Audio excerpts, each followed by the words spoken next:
Hello there and welcome everybody. I'm Martin Cross. This is Cross's Corner, and in the corner today is none other. He's the Clonmel Colossus. At least that's what I'm calling him. I hope that's accurate. Daire Lynch. Yeah, everyone calls me the Clonmel Colossus these days. Yeah, Cheers for having me, Martin. it's fantastic that you're on, Daire. There's so much to talk about. I mean, Paris, sculling, Irish rowing, time at Yale, loads of stuff. I think it'd be good just to get a sense of what you're doing now. Um, yeah, so I'm back in college here now, in Dublin. I've decided to go back and study medicine like Phil and Paul, so I was feeling a bit left out, so I went back and to study medicine. But training wise, there's a bit off last semester. Just it's good to get a bit of downtime, but um, studying hard. So got the results yesterday. They were grand. So I think this semester I'll probably kick it on a bit again with the training and Well, get so ready. I'd say for a bit of summer racing. so what was the exam that you had that you did well in? Well, we had our Christmas exams, but it took them like over 6 weeks to get them back to us. So we just got the Okay, results yesterday. yeah. Yeah, I was worried I didn't do well, but they're actually grand. So Oh, that's yeah, fantastic. we'll Um, keep on going.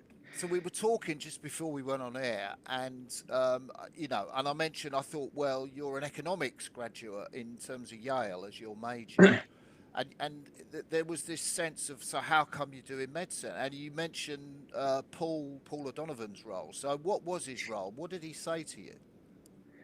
Um, I don't know, like he loves it anyway, but I was kind of so I was working because how Rowing Ireland funding works is so I came back from America like March 2023, and so I raced that summer, secured funding, but I wouldn't have gotten the money until March 2024. So Oh, yeah, so like they can't give you money straight away. So I like kept working my American job in Ireland remotely when it's like when we were doing the Europeans World Champs that year. I was still working a job online on American hours just to keep some money going. But then once we did qualify, I was like, I might as well go full in for Paris. So I quit the job and then was just kind of rowing full time and wondering like what to do next because I didn't really enjoy that job. So I was chatting to Paul. He loved it, recommended it, so I just did the exam and got in. So decided I'd start and see where it goes. But like, I'm kind of taking it year by year. Like if I don't like it that much, I can always stop. But it's very interesting. Yeah. yeah. Obviously, I do. I sort of admire incredibly people who are medics and row because they seem to be made of special stuff. I'm thinking of Imogen Grant, who obviously won gold in the Yeah. lightweight women's double sculls. Like Yeah. she's been studying it. I think she studied it for 6 years or so at Cambridge, um, and as far as I know, she's going to row again this year. All right. Yeah. I think Paul is too. To be fair, and Phil. But yeah, I don't know. I suppose something's probably a bit not right in the head with most rowers, so that's No. probably where it comes from. So I heard a rumor, so you can quell this rumor to start off with, that you, Phil, and Paul and Fintan are doing a big quad this year.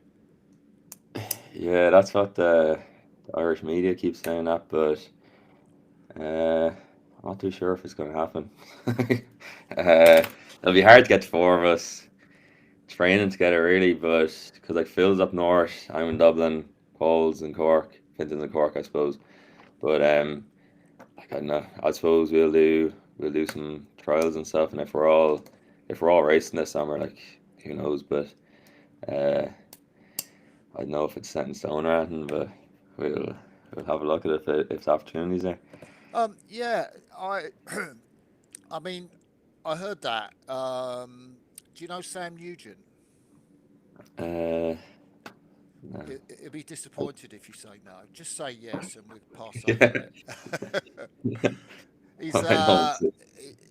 he's a lad. I think he's from Skibbereen, but he was at Brooks, and I heard from him that the talk was of a quad, and my sense was, how the effing hell is that going to work with Paul's style in terms of the double, and you your Phil and Dara's style? Yeah, I'd say Paul would sit and stroke on you, and we just follow along. Yeah, Probably be the best way about that one. yeah. So, Yeah. who is the fastest sculler out of that combination? I mean, you must have done some stuff in singles together. Uh, like last year, not really, to be honest. It would be fairly like between the four of us, it would be fairly close amongst everyone. Like, Yeah. uh, hard to know, I'd say. Sam was telling me that you were the fastest. I don't know. Depends on the day who's the fastest, I'd say, but Yeah. I won't go claiming it. No. Okay. So, Yeah. can you reassure us that your double with Phil was quicker than Paul and Fintan? Because I'm guessing you must have done stuff together. Yeah, we did, to be fair, but again, that would depend on the day, like what the pieces are, because we'd only really race them um, on weekend like race pieces, and like we'd have done completely different programs to the lightweights. Yeah. So like it depends on like if you're wrecked or what the story is, but yeah, like quad on paper, yeah, should be pretty decent. Like given the speeds would be similar enough between two of us, but yeah, yeah, not Yeah. sure. Yeah. That's going to be amazing. So, how did it work in Irish rowing, the division between the lightweights with Dominic and the um, the kind of heavyweights under is Mauro Giovanni, wasn't it? Yeah, yeah. How did that work? Like to be honest, we were completely separate, really. So they like even Paul and Fenton would have done like different programs, really, but like Paul's kind of did what he wanted, Fenton did what he wanted. But like then our program, obviously, like us and the women, we did all the same stuff. Like it was very structured, but a lot more intensity rather than that low intensity type approach. Like we were kind of just ripping life out of thing most of the time. But Yeah. then like to be fair, injuries would kind of come in. So I think last year there's a bit more like flexibility. Like we worked with our coach Fran, like we had a lot more flexibility in terms of like 'cause my like discs in my upper back would have been bad, and like they'd flare up if you're just ripping life out of thing all the time. So um, like we would have spent plenty of time on the bikes last year. Yeah. Yeah. I'd say nearly half our time was actually like total volume was nearly on the bike, but Really? yeah, yeah, which is so That's me and it. Ross Corrigan would have been racing each other on the bikes all the time. But yeah, like they're very different programs. But like I'll say at the end of the day, like it doesn't really matter too much what the program is. Like it's more so just about stressing your body enough, and as long as you're not getting injured all the time, I'd say if you're training enough, you're probably going to get some sort of adaptations. Like I don't think it's too much. Yeah. Like So, were there too many injuries because of the program in Irish rowing last year? like last year not too bad, but just in general, like I think that is the risk with that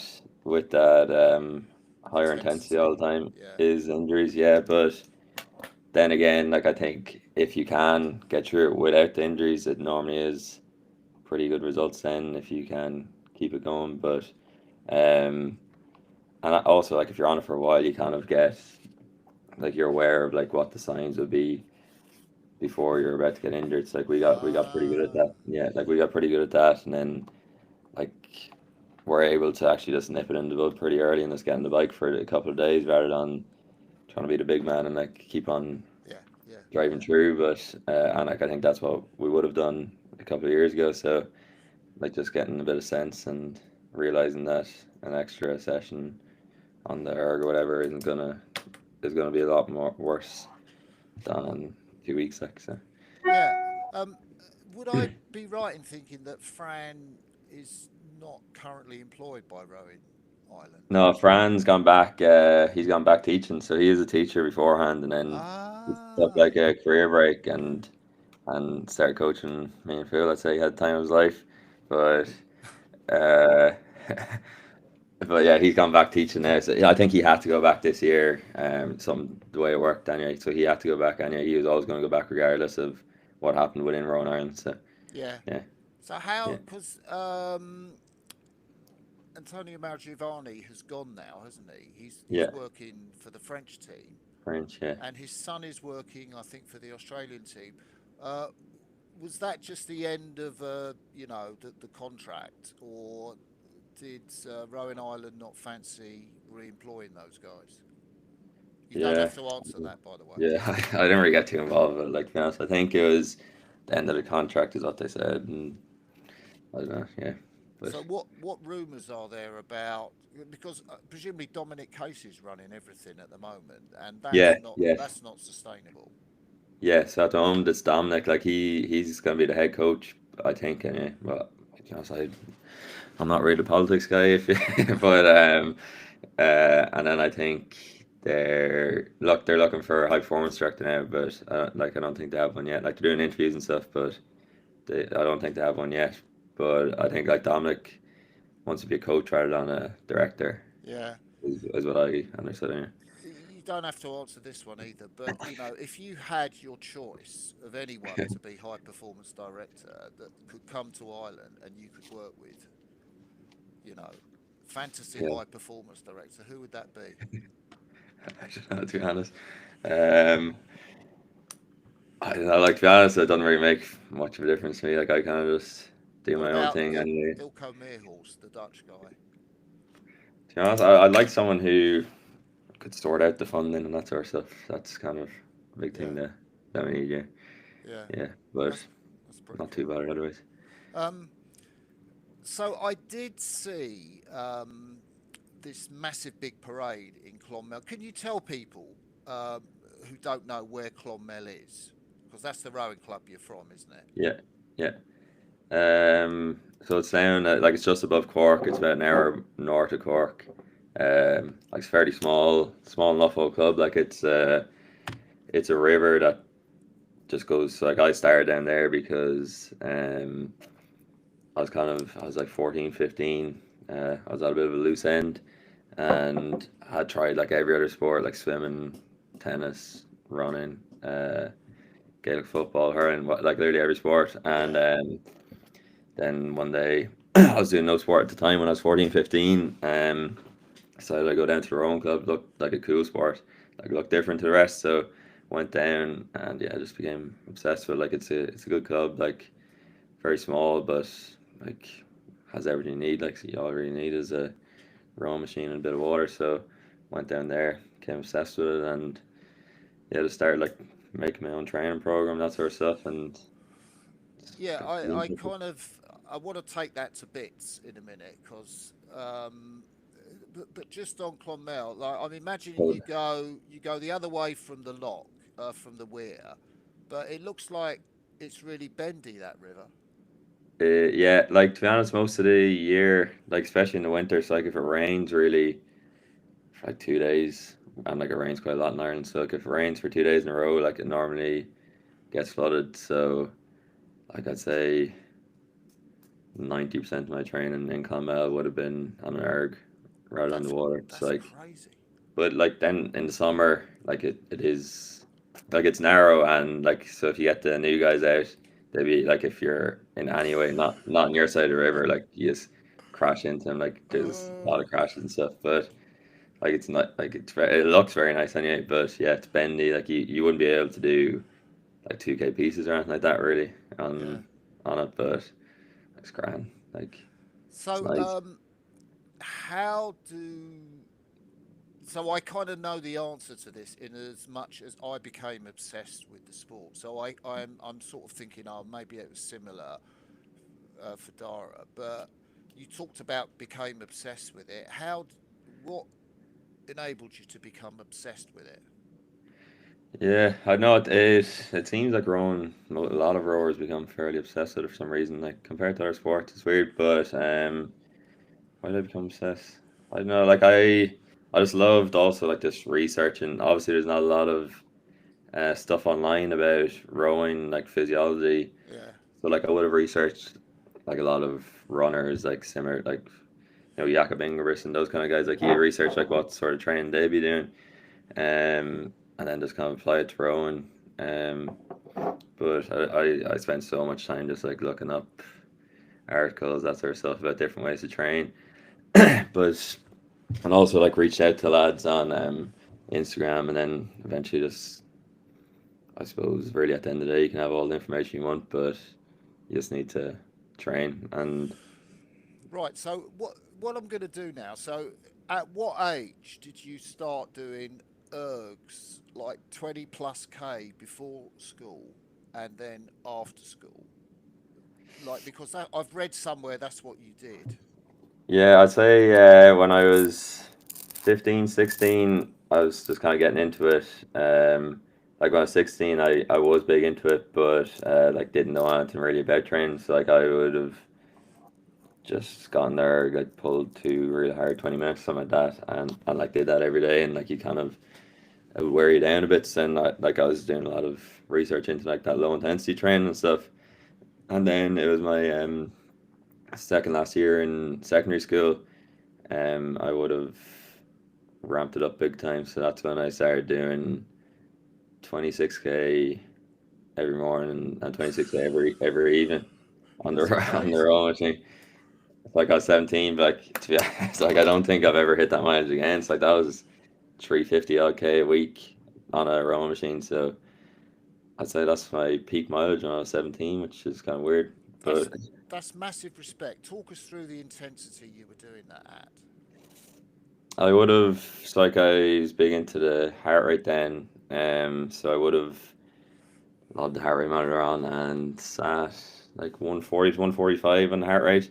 But like the splits came down big time. Like initially I would have started off when I was like 16, like 158 to 159. Yeah. Then I'd say within a few months, 152 I would have been doing then for the 26k morning and evening, and all That's within. intense. That's a kind of level of intensity that I'm thinking, like the Dutch team. You must obviously know a lot about their Yeah. program, and I'm guessing that's more intense than they would do that sort of Yeah, yeah, I distancing. heard that. Yeah, yeah, like they do like 130 sort of stuff, don't they? Yeah, Yeah, yeah, and it does start to feel hard too, like because even though your heart rate's so low, like the split's not bad, so like it's not as if it feels real easy, but like, um, yeah, I don't know, just did that. Six. so obviously you've done that. You're talking about that research. Who have you really been influenced by out there then? Um, I don't know, like it was weird because like I reached out to loads of people and stuff like that, and a lot of watching like at the moment I'd be big into watching like Jakob Ingebrigtsen and also our Norwegian the Christian Blumenfeld the Yeah, triathlete, but because like there's nothing really on rowing online, so like you kind of have to just look at other endurance sports, but same with cycling, like you can look at those guys see what they're doing, but um like in the end, I kind of the people I reached out to, I was just very worried because when I initially started doing 26k twice a day, I thought that was normal. Like I was like, yeah, you have to train loads if you want to be good. yeah. And then like I'd be reaching out to people and they'd be like, they wouldn't believe me or they'd say that's way too much. Then like I started getting worried, thinking I was doing too much. And then like you see all this stuff thrown around online about overtraining and stuff, but Mm. like I don't think it's really a thing. Like if I was 17 doing 350k, it's not that. Um, but I think the main thing is staying away from injuries, and obviously I could stay away from an injury when you're only 17. But I'd say if I were to try to do 350k a week now, you'd probably fairly crippled. Like, but Yeah. uh, After this, after we finish this chat, I'm going to put you in touch with Chris, a guy called Chris Koznanovsky, who probably might not be familiar to you, but maybe you might have heard of him, having spent time in the States. nah, So he's like one of the most incredible coaches. Spent time coaching different countries, but he coached the American Olympic eight. He coached them to a World Championship gold in '87. He was kind of like the chief. He lives in America now, but he knows more about training programs than I guess any other coach in the world. Yeah, He's like obsessive about it. yeah, Um, and if you want to talk to him, yeah, I'll put you guys in touch, yeah. Cheers. and I'm sure you'll find that interesting. Yeah. Um, so yeah, what my question was kind of going when I started talking about Clonmel was, you and Phil were down there, and you were kind of like, was it like heroes for a day, or did it last longer than that? Um, I'd say heroes for a day. Like in Ireland, like it's not a big, like you're fairly taken back down quickly. But yeah, it was huge. Like it was huge, and also like I didn't see it before the race, but they had a huge screen in Clonmel like during our Olympic final and all that. Ah, Similar crowd to that came down to the homecoming. Like yeah, they're all watching. Like I had we have known that, like it would have put a bit more pressure on it. But like I honestly didn't think they really knew or cared. The people in Clonmel that were over there, but then yeah, saw all these videos after the race, and then we did that homecoming, like a huge crowd, and like all the children looking for autographs and that, and like I obviously didn't know how to do an autograph, so like I was just writing my name and there's a big Phil. what, Phil just had like one a there. little Yeah, scribble? Phil had one nailed down though, but I Yeah, didn't. yeah, Yeah, but yeah, it was crazy the support in Clonmel. Like it's mad, like what the Olympics does, and like you don't really realize it when you're over there racing. yeah. That. Mm. Um. So, how quickly did it go back? No, so, how far have you been changed by winning a bronze medal in Paris? Uh, Not really. Life would be fairly similar. Like I say, the biggest change is obviously the fact that I'm back in college. So I didn't really like. I went over to my friend's wedding after the Olympics in America, and then came back, and I was kind of straight into college. So like life has been pretty normal since. But like it's good. Like it's good to not get too carried away, and like Yeah, just because you yeah, have a medal, like it's like at the end of the day, you just want to keep on rowing, like you yeah. do it for the sport. Where'd you keep your medal? It's in the box up there actually. Oh, right. It's It's not with your ma and pa. no, but it's wrecked. I think they're like I got a new one, but I think they're saying that they're gonna give like I think you can just keep getting new ones. There's a 2 year warranty on the thing, so maybe the last day of that 2 year warranty, I'll probably get a new one, and then stash her away for a while. That. So, did you? So I thought when I maybe Olympic bronze, but I thought when we won the Olympic gold, I thought my life's going to change, and actually it didn't, and I got pissed off about that, Yeah, which I don't think did me any good. yeah, yeah. But I'm thinking, did you think, in terms of as a young lad looking for the Olympics? Because I know you tried to qualify in 20 Mm. in Tokyo for Tokyo too. Did you think it would change your life, or was it you not bothered? I wasn't too bothered now, to be honest. Like, cause originally when I was rowing and all that, like it wasn't only until recently enough where I thought the Olympics would actually be a thing. So like I was doing it because I really enjoyed it, like love seeing the progress and all that. But obviously, then having those goals, like it's very hard to like you need something to keep you training. Like it's Mm, well and good to say you love training, but like it's not as if I wake up every morning and go, oh, I can't wait to do 26 in erg now. Like it's still difficult, but and obviously having something to show for it and like work towards and like proof that your training's working is the big part. But like the medal itself, like I don't know, I fairly felt like even when we crossed the line, I didn't really feel much different. Like I think the big part of it really was how much it meant to like your family and like the people at home, that sort of stuff. But so yeah, so like it's like, yeah, go on. Sorry. yeah, like, I just think it's good to not let it get like not think about something that's going to change your life and that like you see and not take it too seriously and try to act like people owe you something now just that you have a medal like because if you look at like lads like the Sinkoviches like you see them around the boat park, like they have 3 gold medals, a silver, Yeah, like you wouldn't know, like they're like it's not as if they're just standing there like thinking people owe them something. Like they go around and chat to everyone, like they're indeed. very down to earth, and like I think that's definitely a good way to So, so what I was thinking when you were talking that, because I think that's fantastic, and I would admire that very grounded approach, and I agree be. with you exactly what you said about Martin and Yeah, Valasinkovic. But the way you were racing in that final, and you said maybe you weren't sure you felt anything crossing the line, or something like that. But in that last 500, I mean, you were fourth coming into yeah, 500 in that yeah, final, weren't you? yeah. And the Americans, they were a They're shithole good. double. I Yeah, mean, they were flying. yeah. They were like we knew they were going to be good too, and like they're kind of underrated going into it because they had to go through the last chance. But yeah, like we were well aware they'd be very good. Um, And then yeah, the Romanians too. Like we knew going into the regatta because like the only race they did last year was the Europeans, Yeah, and they like hammered everyone. So we were like, okay, that's like they're clearly pretty good.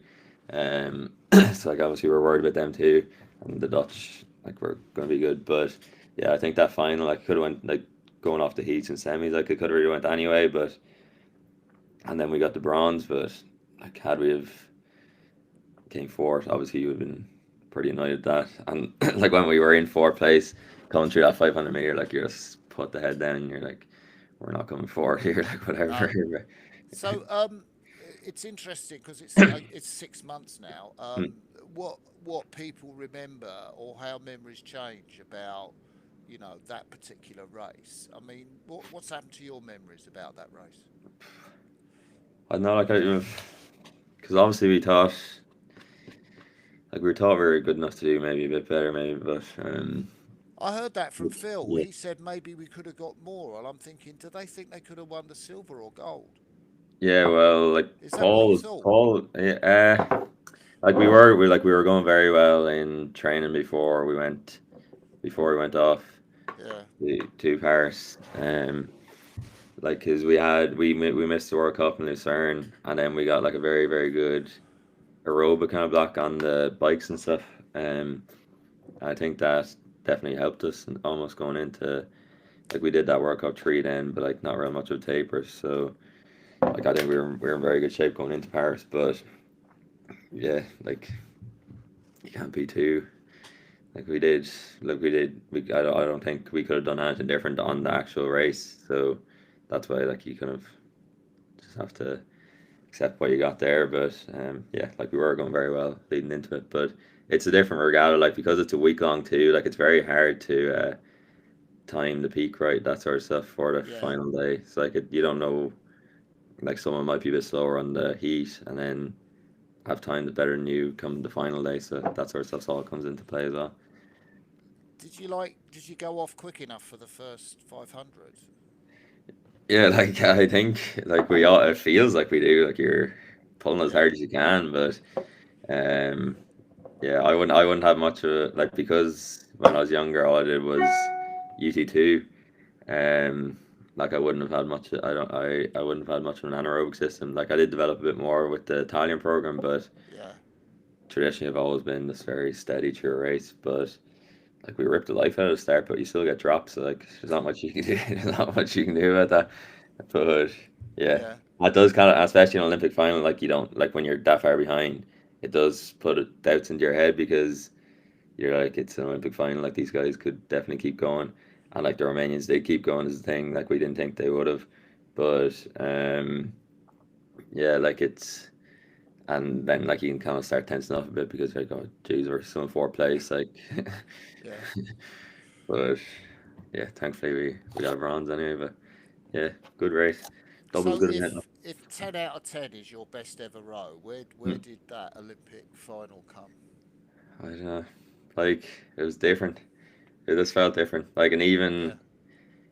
even say like before a world championship, you think that's your biggest race of your life, but the nerves and stuff were nowhere near, even though like it was your biggest race. But the Olympics, yeah, it was different, and also like the river almost like felt kind of enclosed, just coming down it. Like you just hear the roars coming over the thing. But Yeah. like it's fun though. Like it's I think that's it's like not everyone gets to feel that. So like it is pretty cool. Like warming up for it. Like yeah, You you pretty cool. weren't you weren't put off about the Romanians coming in third in their semi. Um, Did you know what happened? no, no. Oh, Well, we saw like the Serbian lads stop rowing or something, and they went yeah. through like for 6 grand. Like we did. Uh, Yeah. Yeah.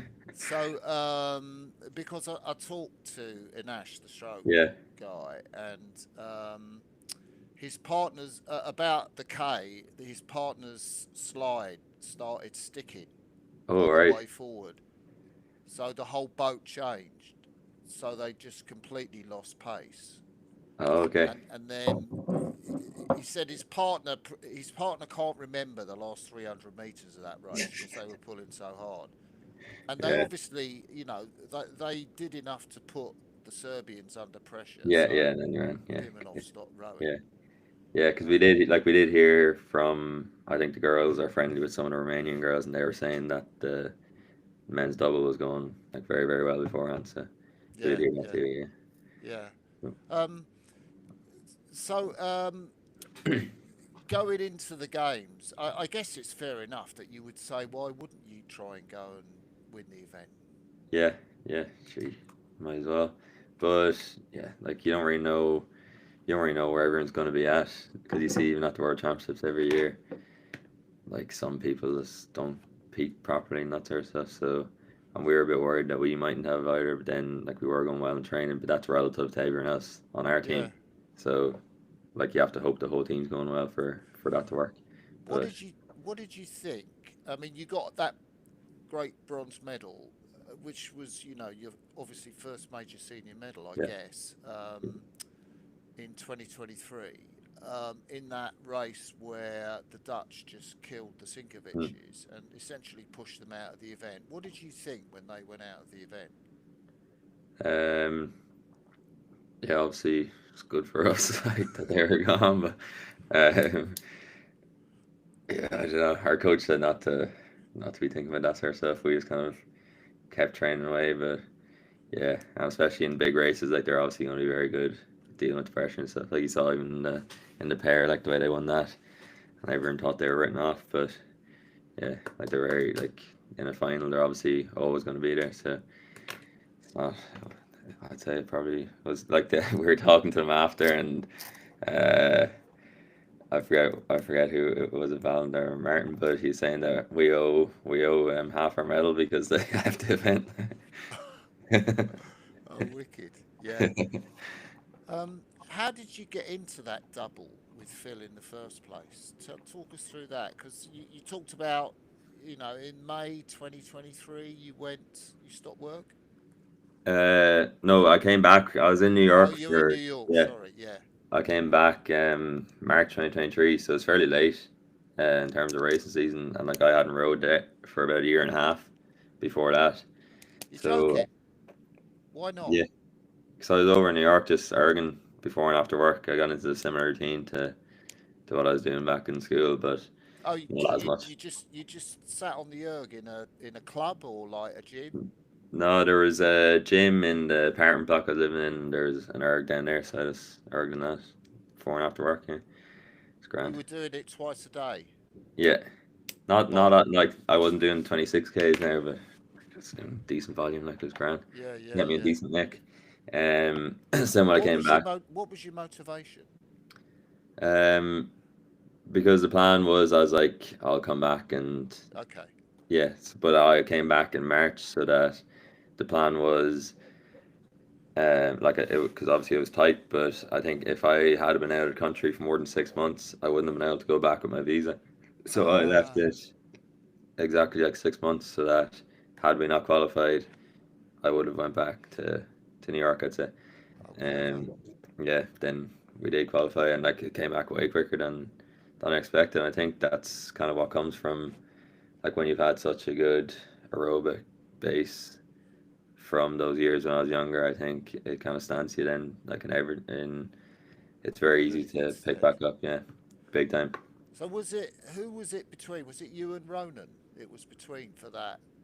Like there's a lot. There's we had a good group of scullers then. There's like yeah, Conan, Yeah. Kataya, yeah, and the skull. He was going well. Brian Coles, like he won under Oh 23 world yeah. champs. Yeah, like there was so we had three doubles worth of scullers. Um, but yeah, I don't know. We raced then that Pied de Luco race. And we did decently. And then like we went to the Europeans, came fourth there, and that this was literally after being in the boat like a couple of weeks. So Yeah.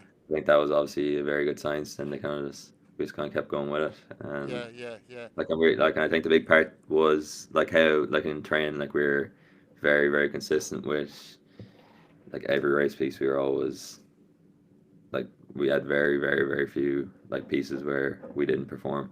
And I Yeah. think that's definitely a big part of like what helped us. Because like some boats do go up and down all the time. You don't know what to get, what you're going to get, and I think Mm. we were very solid. Yeah. So was it Maro Giovanni who selected you?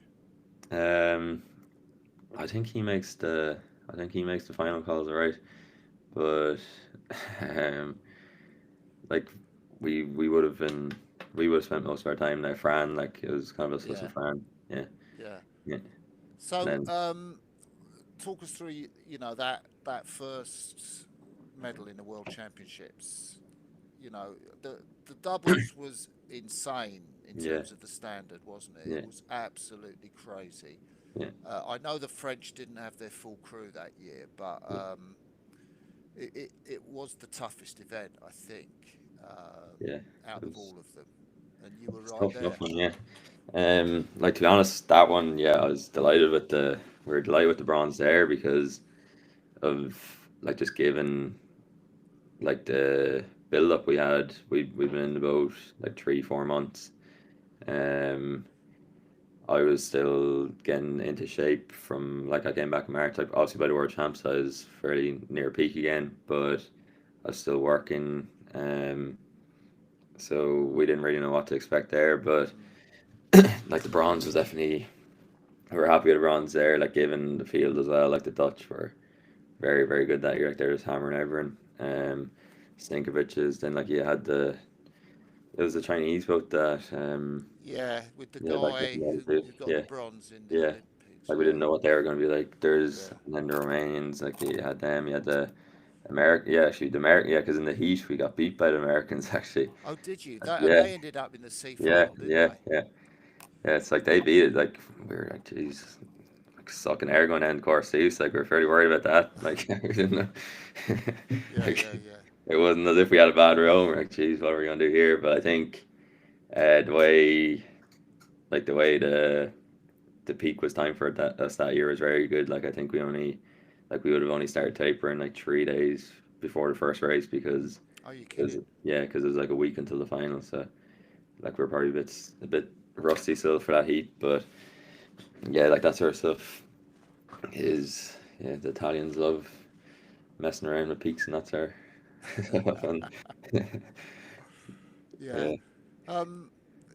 So, how open was selection for the double in Olympic year? Um, not really, like to be honest. Ah, Um, okay. I think he like Antonio kind of wanted some certainty in the boats, like it was the same with the men's pair. Because we had both gotten bronze medals, so he was like, Yeah.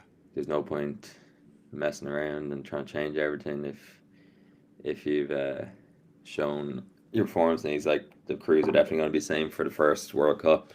And then like if you don't perform there, maybe it'll start opening up a bit. But if training's going well, all that like what's the point on trying to change it? So we did kind of it wasn't really too open. Like we didn't do any seat racing out really. Like we would have rode three doubles side by side, but like me and Phil wouldn't have changed. Like the Yeah. other guys Yeah. would have changed with each other. Yeah. Um and what else?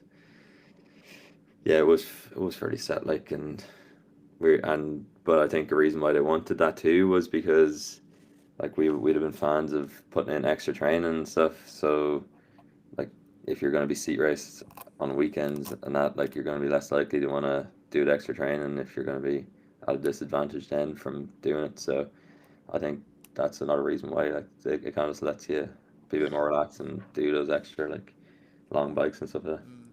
What's your relationship like with Phil? that.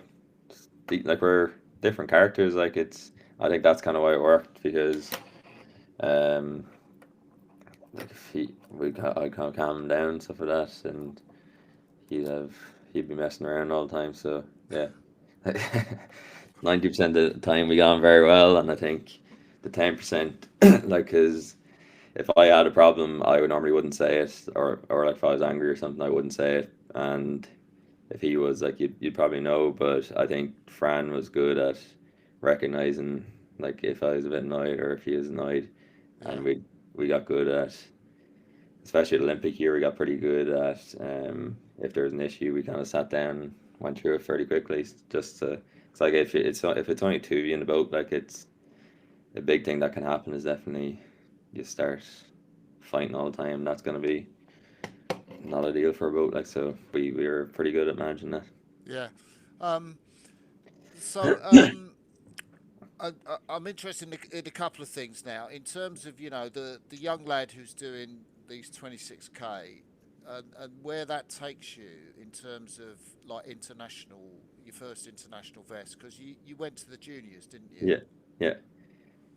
Um, yeah, like it was weird. I don't know what was going on in my head when I was doing that, but yeah, I think it was probably a good thing that I was from Clonmel, where I didn't have anyone in the club to like go off or look up to, because it just meant that I had no benchmark of what was too much or like what was a normal amount of training. So I took it too far and actually did too much and like got very good results from it. But um, yeah, I just love seeing like my scores improve all the time. I Yeah. never had too much of an agenda. Like I wasn't really too interested in, oh, I want to do this, I want to do this. Like they all kind of came as a byproduct of just training away and getting better.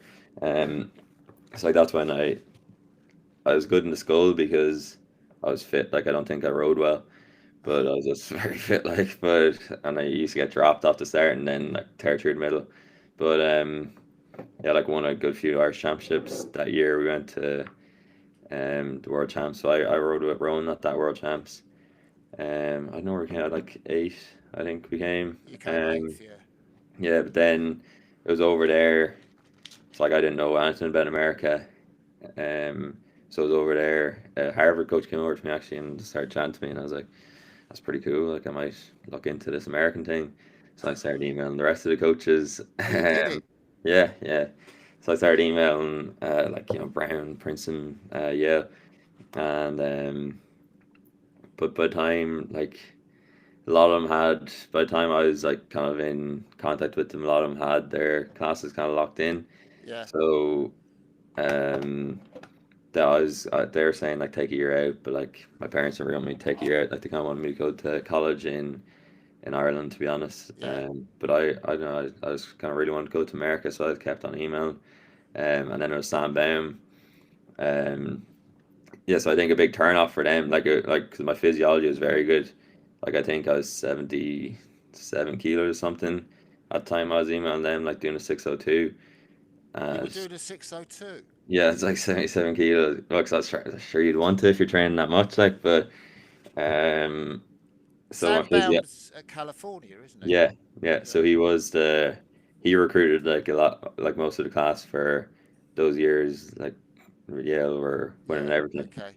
Yeah, so he's very like, but they didn't because I was only 6'1". I think that was a big turn off for a lot of these universities. Like they'd have preferred to just get a taller guy, even if he was Yeah. less physically fit than me. Like they'd still prefer a bigger guy. But um, I suppose Sam brought me over. I think he just loved the fact that, and Steve and Mike as well. Like I think they just loved the fact that I was Irish and doing this mad training. It's like they're give him a go. But yeah, so then I went over there and like just loved over there. The way they recruit there is really cool too. Like they wouldn't recruit purely based off like good athletes, they kind of recruit a person more than athletes, and I That's think that's interesting. yeah, yeah, and I think that's what, like, if you could be the best rower ever, and like if you don't get on with the lads in the team and you're official, like they wouldn't be too keen on bringing you over. So I think that's why it's like the big part of why it was so good is because of like how well everyone got on with each other.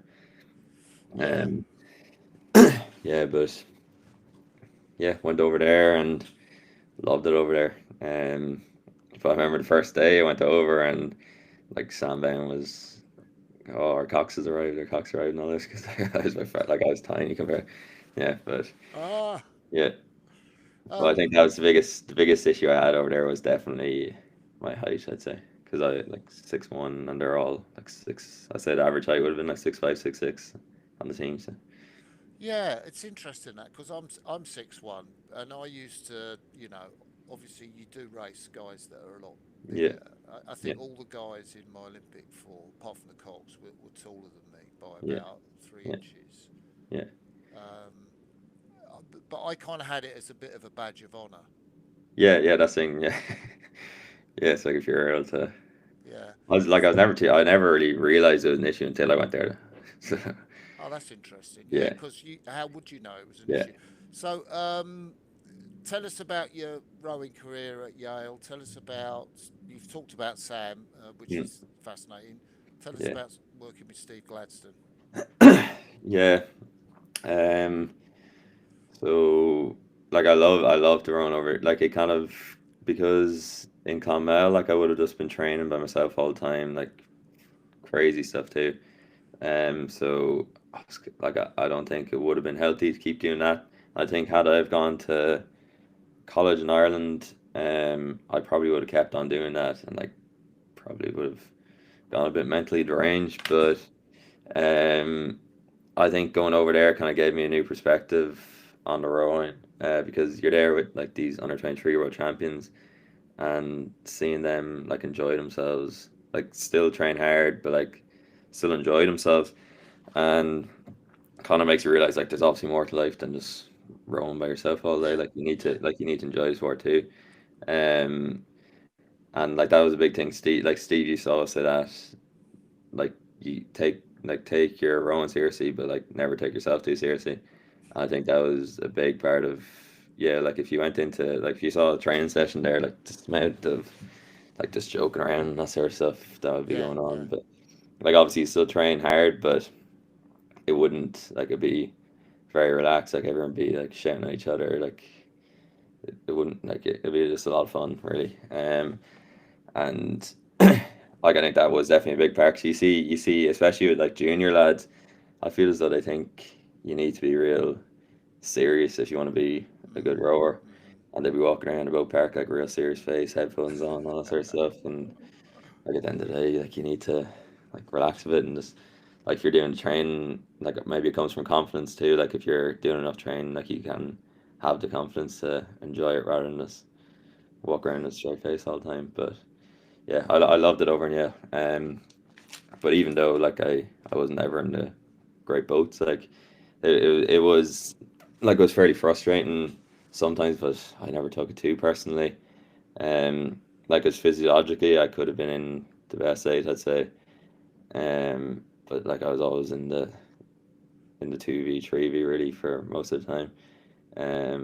But yeah, like I said, it did turn you off doing as much training because um like I was like, what's the point of me being really fit if I'm like yeah, fitter than that? Like if the fitness wasn't the issue, like it's more so a technical thing. Like because obviously I just spent my whole life on an erg. I've never rode any before, so like it took some adjusting. But yeah, loved it, and I got one race in the 1V Oh, where was that? at the Eastern Sprints. Oh, you're Uh, kidding. Was yeah, that yeah, in your last year. last year? Finally, How'd yeah, you get yeah. on? I was very nervous for that, like because they 1V had won every dual race up until that. So Wow. then if I was only changing the boat, I was like, damn, if we lose this, yeah, I'd say I'm probably gonna be taking the blame here. So I was very nervous for that one, but yeah, it was cool. And then like when we came in, all the lads were like chanting my name on the bank because obviously I was a 2v 3v lad, whereas most of the lads in the 1v would have been like 1v guys pretty much their whole time. So Yeah. yeah, it's cool. Who were some of the personalities that you rode with or that were in the squad when you were there? Like what lads were there, or Yeah, just the yeah, funny ones? yeah.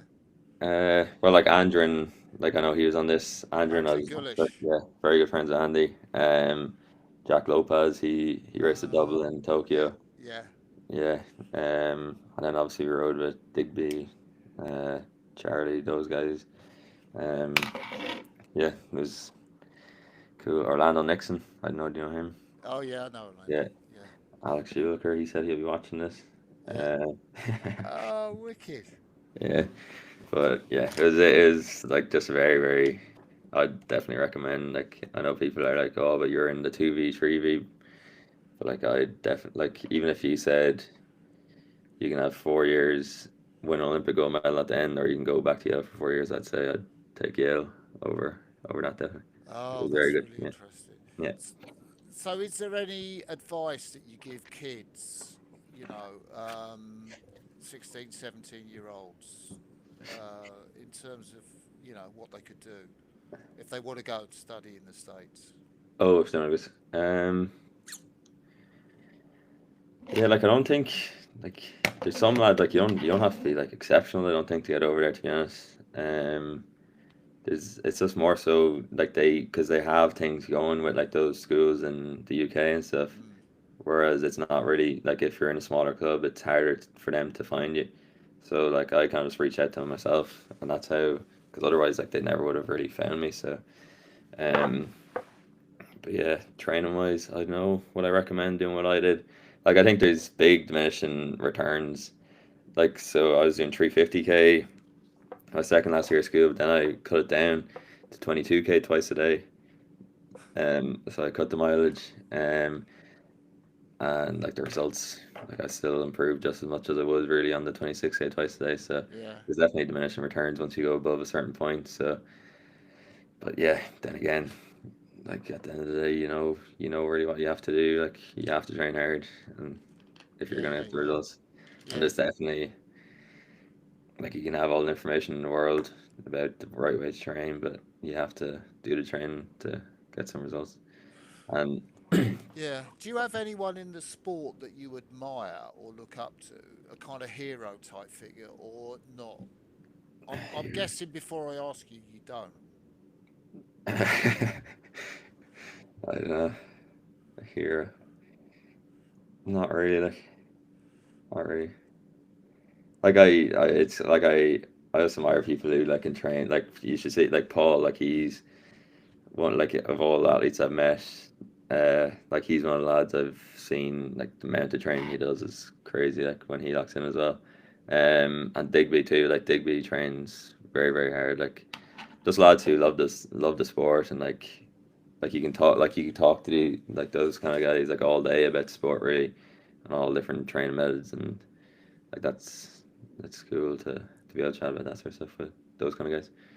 Yeah, you, you, Mm, you said in terms of rowing's not very big in Ireland, and you didn't. mm, You were surprised by the reaction in Clonmel. mm. I'm just wondering how big a personality is Paul O'Donovan in Ireland? Uh, like I'd say a lot of people would know him right now because he's the first ever Irish Olympian to win a medal at three different Olympics. Oh, is he? Yeah, yeah. So he got some award for that this year, but yeah, he keeps himself though. So like he's back. He's down studying. He's graduated as a doctor, so he's doing his like intern year at the moment. So he's fairly flat out. Like I suppose you have to be like just train and study all day really. So or go to the hospital Yeah. all day. So, yeah, yeah, So what do you think? I mean, like in terms of systems, like I say, Britain, where they have this kind of, all the money, all the yeah. funding, what is it, 30 plus million or whatever it is for a 4-year Olympiad, or the Netherlands, where you've got, I guess, a similar kind of setup, Mm. and then you guys don't have that in Ireland. Yeah. Well, like we do get good funding if you can get on it, but how it works is like you need to get it every year. So we get it based off our performance every summer. So even this year, like I emailed, and they said like you if you want to keep your funding, you need to perform again this year. So like it's not as if Oh, it's like you're under pressure. Because yeah, like I kind of wanted a bit of a down year to just get back into the study and stuff, but sure, I have 4 months in the summer to get ready for the World Champs. But I think it's weird. It's weird timing this year. It's like May, June for the Europeans and World Cups, and it's like 4 months until I know. the World Champs. But yeah, I wouldn't. I don't know what I like the. I don't know what I've ever made it in that GB type system though. To be honest, like where it's Yeah, like they yeah, love big lads and yeah, yeah, like yeah, low rate type stuff. Like there's less like flexibility. Like it's more so like you need to fit what they exactly what they want out of here. Whereas I think the fact that Clonmel Ireland is smaller, like there's more like you can if you're not the perfect whatever size that they want, there like there's a lot more flexibility to to the type of athlete that they want. And yeah, two, like I wouldn't be good at that low rate type stuff. So like I think if you weren't good at that in a GB team, you'd be fairly in trouble, would you? I don't know. I think so. yeah. The last guy who was, I think he was slightly shorter than you. It's a bloke called Colin Smith. He rode in the boat race. He was, I think, from South Africa originally, but he was really, really tough like you, and he got. I think he stroked the Olympic eight that got silver in. He was very close to getting in the four for Beijing, Yeah, but Jurgen, yeah, yeah. because he was that small, Jurgen would probably never take him, but he kept winning races. Yeah, but it's weird. Like I don't really know. I don't really know where. Like I guess obviously if everyone around you is really big, you can't row properly with them. But other than that, like I don't really see because like Mm, if you look at the lightweights, like the speed they can go, just and like there are yeah, lots of like so.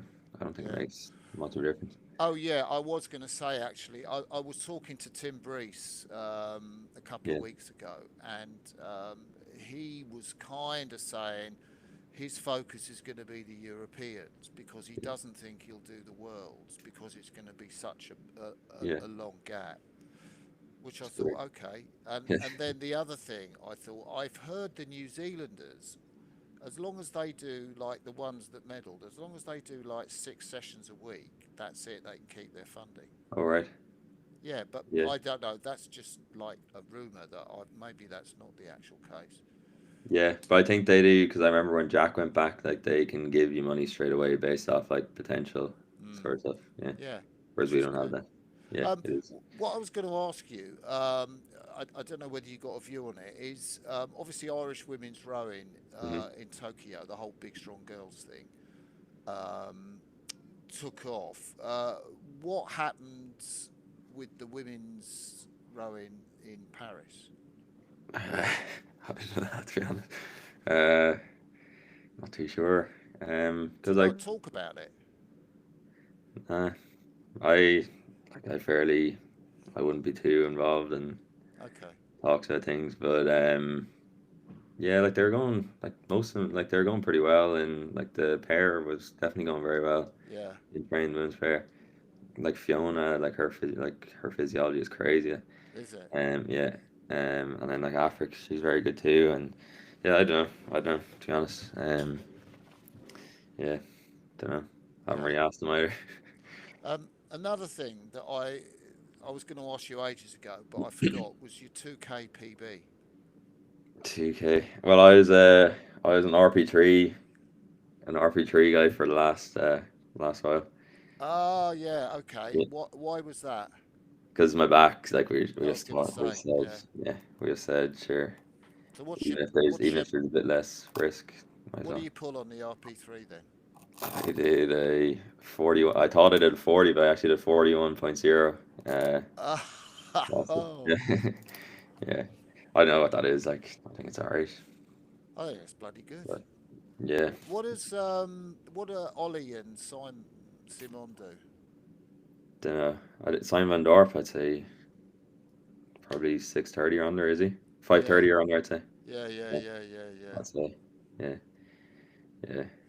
So he might be like two of me. That he'd probably, yeah, And bigger than me. you know, what looking at rowing now and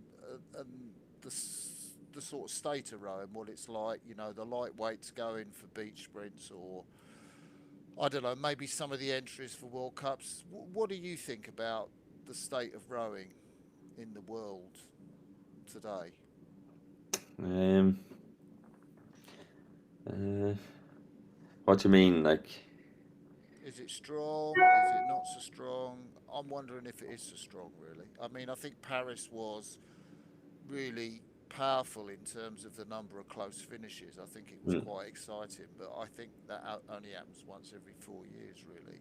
yeah, And I think yeah. that Like it'd be good to have like more races and like more people showing up to races too. Like it's like even like I was talking to Andrew and Gulich about this too. Like he's saying like there's four races a year, and then even most countries only go to like two, which is like it's you're training all year long and then only racing twice a year. Like it's mad enough. Like it'd be good. Like you kind of like part of what makes rowing enjoyable is all the racing. So if you could race a bit more, it'd probably be better. But even though like if they added more races, like countries wouldn't go either. So yeah, like they're already not going to four. So if they just keep adding more, this the standard kind of goes down at each race.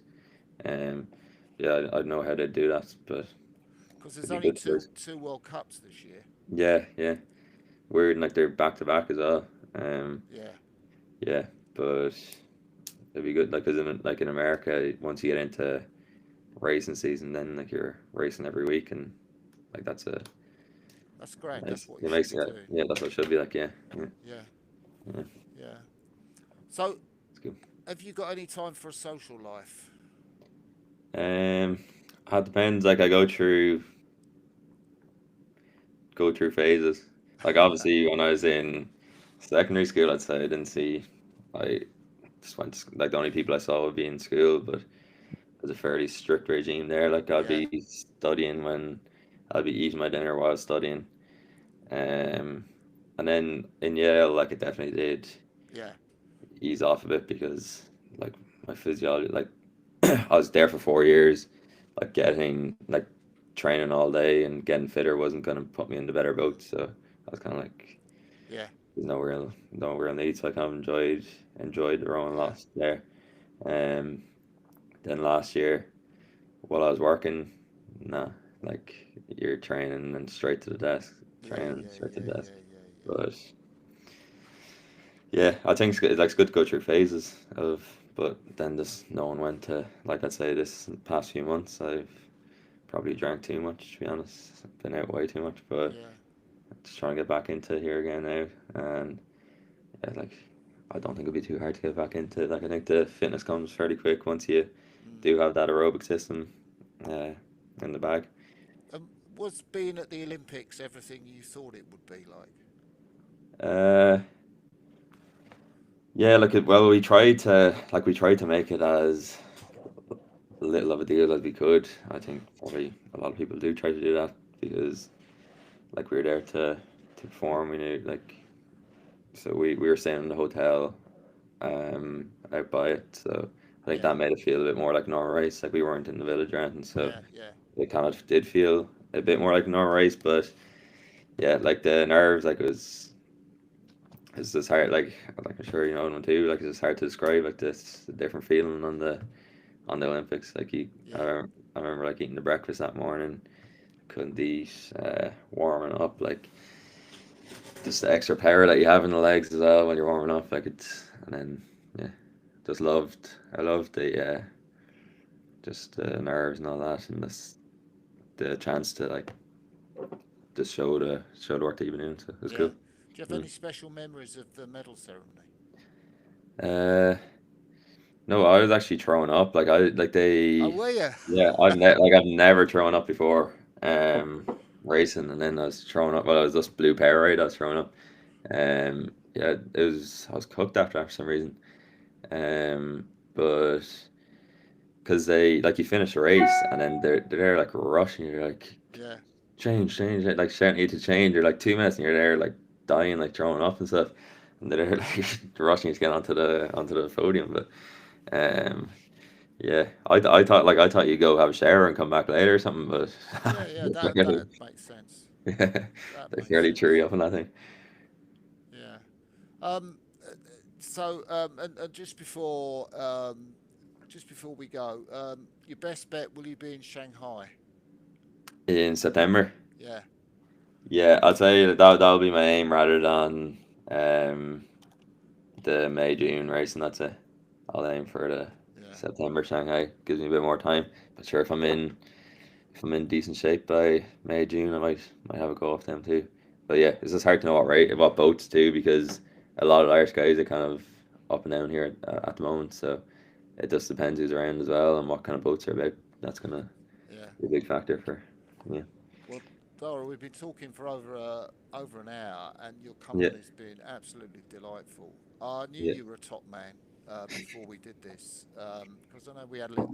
I think I saw you at Paris. You and Phil. You were going to get the minibus or something, yeah, yeah. and I thought he's Good chat. drivers over there too, fair. Yeah, yeah, yeah. Yeah, He's chatty, but thank you so much. It's been absolutely fantastic, and we'll end the live part of this interview now. nice one. Dara Cheers. Lynch. Hey. Cheers.